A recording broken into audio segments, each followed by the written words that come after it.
lot of people, including most of the public, are under the misconception that the greatest users of anabolic steroid drugs and other growth promoting drugs are athletes and bodybuilders. In fact, many recent studies show that by far the greatest number of people that use these drugs are not competitive athletes, not competitive bodybuilders. They're just men and women, let's say upward professional types that just want to get bigger, just want to be more muscular. They don't have no intention of competing. Now, the question that arises is, where do these people get the drugs? Anabolic steroids were never that easy to get, even from the very beginning, because although years ago, anabolic steroids were much in a different legal position, let's say, the problem was back then was that most doctors, first of all, didn't believe that they worked at all. They attributed the effects of anabolic steroids to water retention. Some of the official governing bodies, such as the American College of Sports Medicine, American Medical Association, they wrote off steroids as being ineffective for sports and ineffective for muscle development. In the meantime, athletes and others were using it and getting tremendous gains. So there was a lack of credibility from day one. But if you went to your average physician and asked them for a prescription for steroids, for example, in those days, some of the popular ones were decadrabulin, Dianabol, and testosterone, and several others, the physician would look at you with a blank stare, because the truth of the matter is anabolic steroids are not commonly used in medical practice.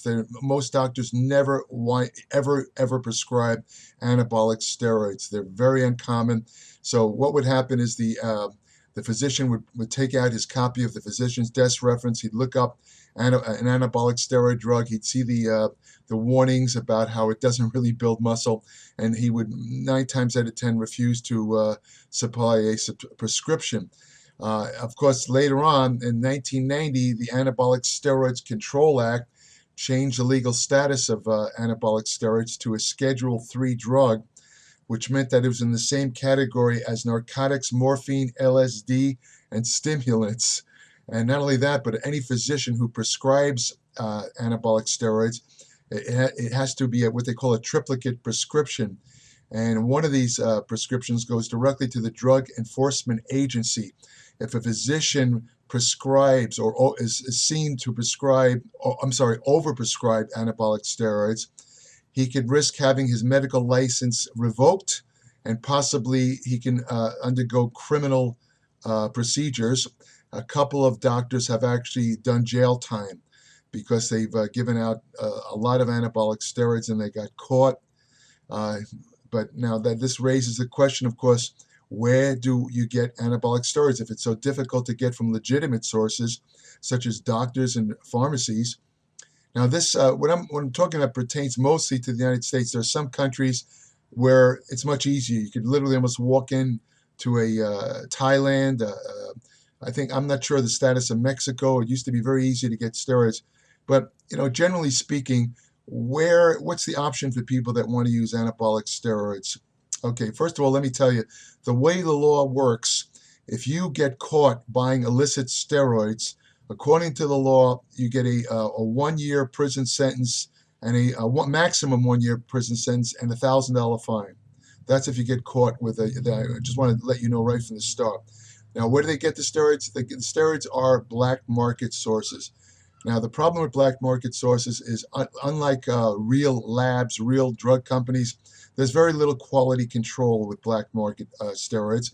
Most of the raw material comes from China, which has the lowest quality control in the entire world when it comes to pharmaceuticals. So, you really don't know what you're getting there. And like I say, the vast majority of growth hormone and anabolic steroids on the black market, again, raw materials from China. Now, there's been a couple of investigations over the years of the content of black market steroids. For example, the Hartford Courant newspaper published an article back in 2005. Now, what they did is they purchased black market steroids from internet websites in Poland, Spain, and Moldova.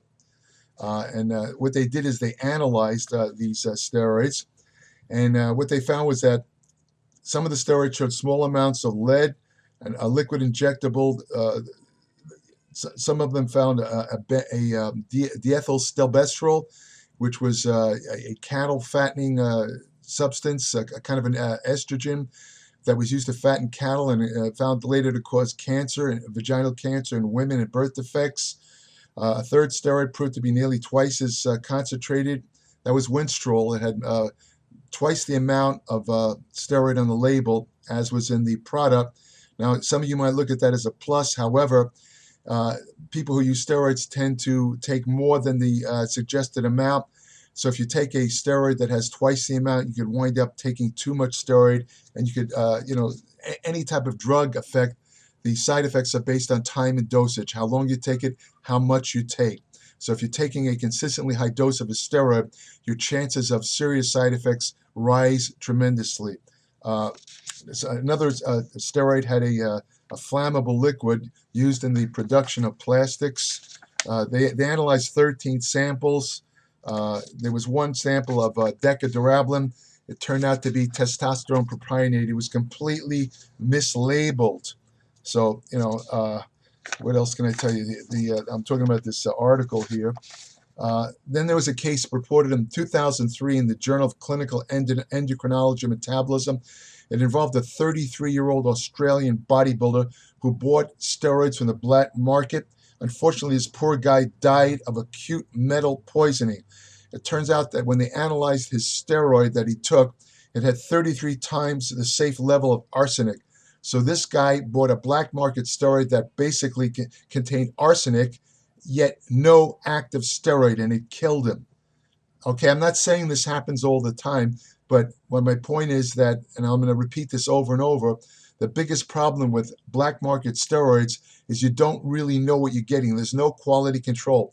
The steroid might be real, it might be the right potency, or it might not be, and it's inconsistent. The same place that will sell you a real steroid, the next time you get it, it could have half the potency, or it could be a completely different steroid, or it could be nothing more than vegetable oil.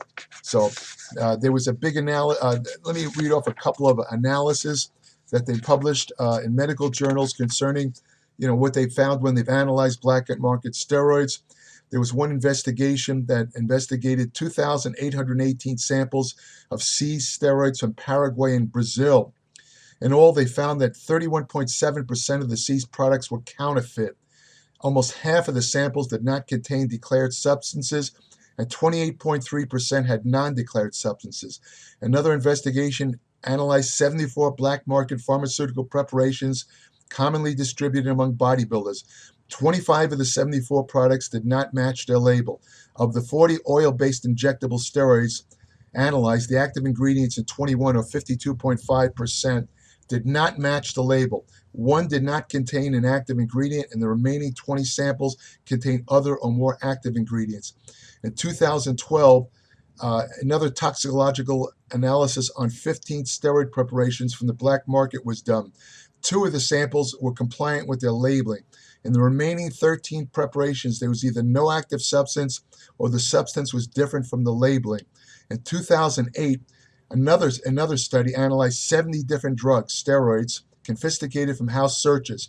48 of the 70 samples were steroidal compounds. 17 of the 48 samples, or 35.4%, did not contain the declared ingredients. In most cases, the actual content of the drug was a different type of steroid or steroid blend than what the label claimed. This investigation also brought to the forefront the growing sophistication of counterfeiters.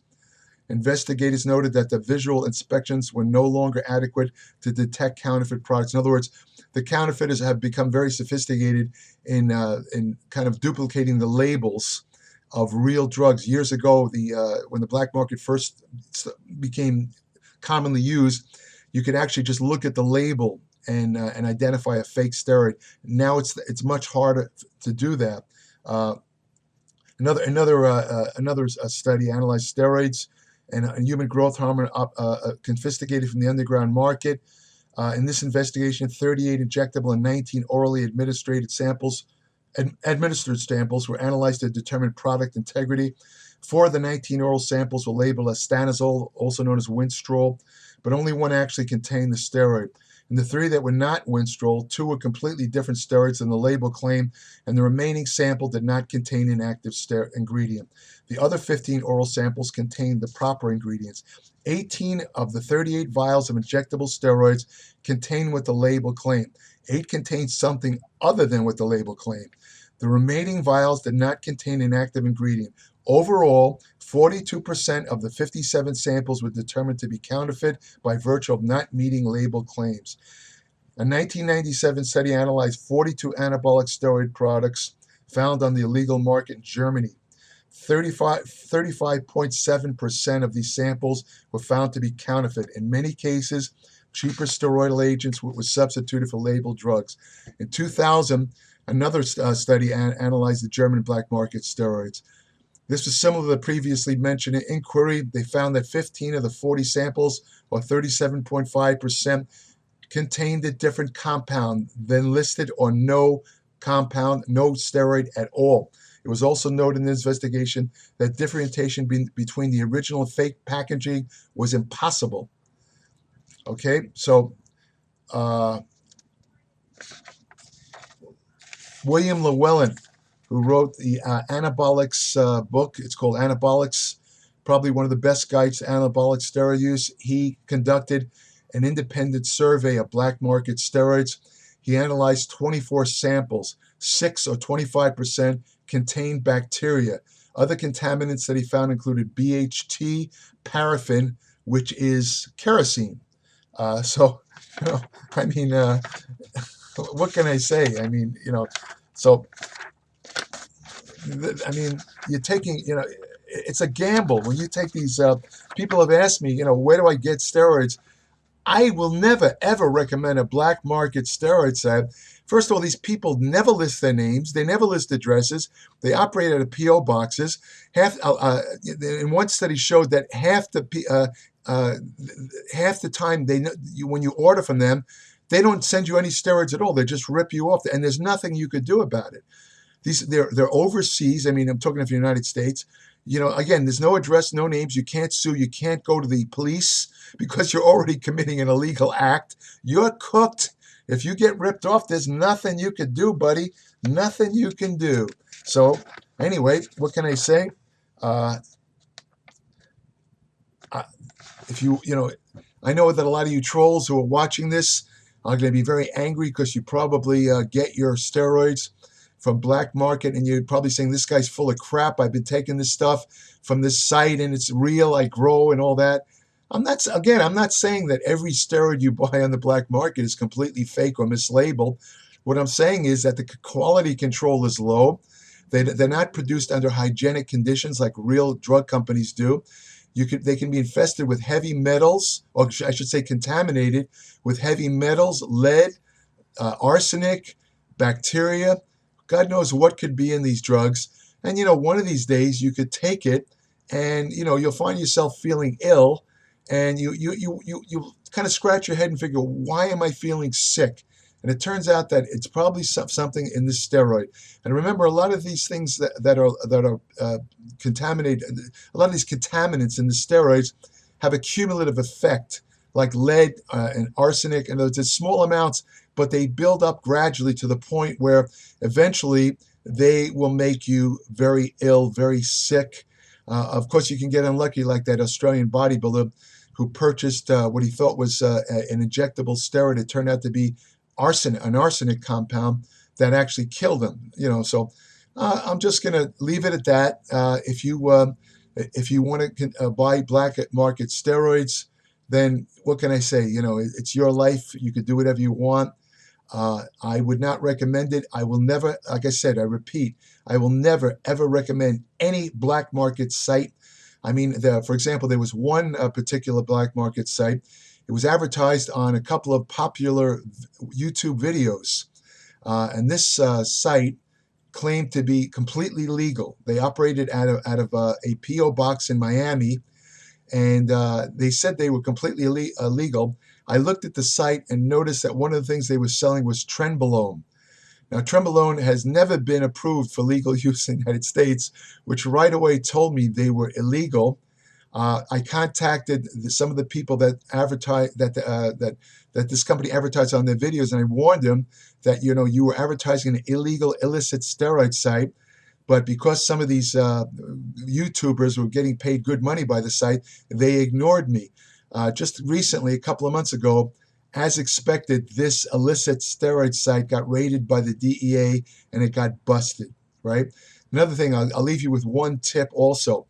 Those of you that buy insulin-like growth factor 1 off the internet, true, genuine insulin-like growth factor 1 is very expensive.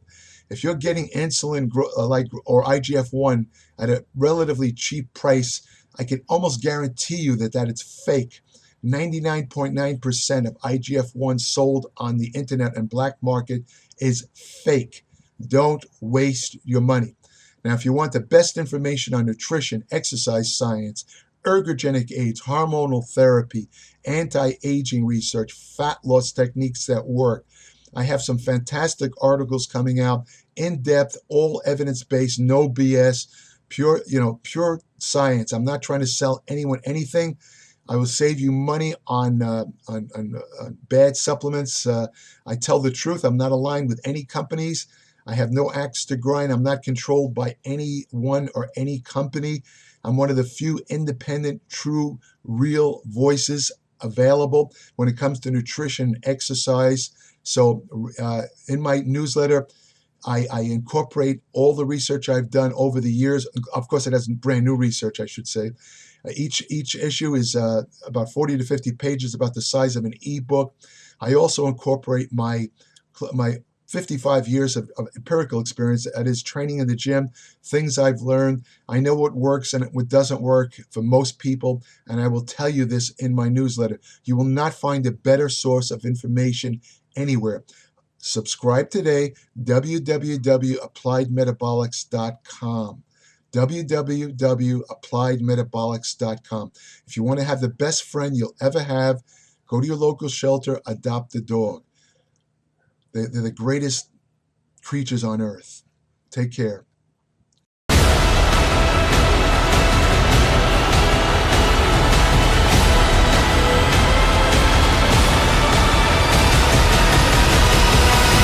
Generation Iron 2.